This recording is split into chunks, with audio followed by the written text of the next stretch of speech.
ఈ కొత్త పిట్ట కోసం ప్రోగ్రామ్ క్యాన్సిల్ అయింది. ఏ కంపెనీ? సిరి కంపెనీ. కొత్తగా పెట్టారా? మా వారే నడిపేది. చూడ్డానికి మంచివాళ్ళ ఉన్నాడే. అలా అనుకునే మాటి మాటికి మోసపోతున్నాను. చెప్పులు, పువ్వులు, హ్యాండ్ బ్యాగ్ అన్నిటినీ కవర్ చేశారు. ఇప్పుడేం చెప్తారు?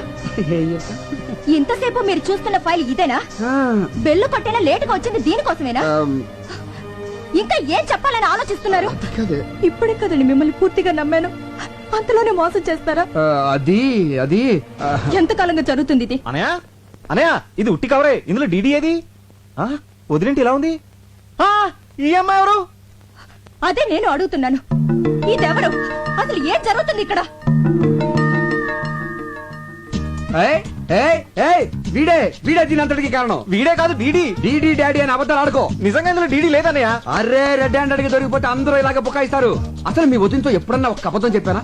ఇప్పుడు చూడు ఎన్ని అబద్ధాలు చెప్పాల్సి వస్తుందో. అసలు ఈ విషయం వదిన దగ్గర దాచొద్దు అని ఎన్ని సార్లు చెప్పాను నీకు. ఏ విషయం? అదే ఈ అమ్మాయికి నీకు పెళ్ళైన విషయం.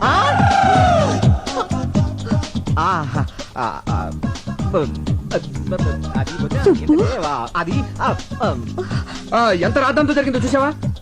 దేవత లాంటి నా సంధ్య, ఎవరిని పొల్లెత్తు మాట నా సంధ్య, ఎప్పుడూ కళకళలాడుతూ ఉండే నా సంధ్య, నన్ను ప్రేమగా చూసుకునే నా సంధ్య, నాకు నీ భార్యకి చిచి వదిని తల దించుకునేలా చేసావు కదరా. అవును కదే?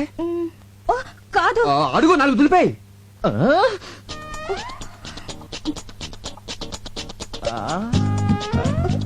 వదిని కాళ్ళ మీద పడు, క్షమించమని కోరుకో. వదిలే, అసలు ఈ అమ్మాయి ఎవరు? దొరబాయ్. అబ్బా, మీ గొడవ కొంచెం ఆపి నా డబ్బులు నాకు ఇవ్వండి, వెళ్ళాలి. అరే రే రే రే చూసావటే బంగారం, వాళ్ళ ఆయన శాలరీ లేట్ అయిందని తనే డైరెక్ట్ గా అడుగుతాంది. ఎంత కోఆపరేషనో. ఒకళ్ళ కష్టాల్లో ఒకళ్ళు పాలు పంచుకుంటా ఉంటారు. చూడమ్మా, నీ పద్ధతి నాకు బాగా నచ్చింది. Keep it up. రే, నీకు అసలు బుద్ధి ఉందా? కొత్తగా పెళ్ళైన పెళ్ళని ఎవరైనా ఒంటరిగా షాపింగ్ పంపిస్తారా? పెళ్ళి ఎప్పుడు జరిగింది? ఇప్పుడే. ఇప్పుడా? అదే ఇప్పుడంటే కరెక్ట్ గా వారం కిందట సరిగ్గా ఇదే టైంలో. ఎక్కడ జరిగింది? ఎక్కడ జరిగింది? తిరుపతిలో జరిగిందని చెప్పు. అది కూడా నేనే చెప్పావాలి నీకు. నేను నమ్మను. పెళ్ళైతే తాళి పట్టేది ఎలా ఉంటుంది? ఆ అమ్మాయి క్రిస్టియన్. వాళ్ళ పద్ధతి ప్రకారం చర్చికెళ్ళి ఉంగరాలు మార్చుకున్నారు. మరి ఉంగరవేది? అవునేది? నీకు ఎన్నిసార్లు చెప్పిన ప్రతిదీ హుండీలో వేయద్దని. నువ్వు నన్ను చంపేస్తున్నావే. నాకు తల నొప్పిగా ఉందండి. రాదా మరి? నువ్వు ఇక్కడ ఎక్కువసేపు ఉన్నావు అనుకో, అందరికి తలనొప్పులు వస్తాయి. ట్రైన్ కి టైం అవుతుందని చెప్పాను కదే. ఇదిగో 1000 ముద్రలు తీసుకెళ్ళి పదా. నిన్ను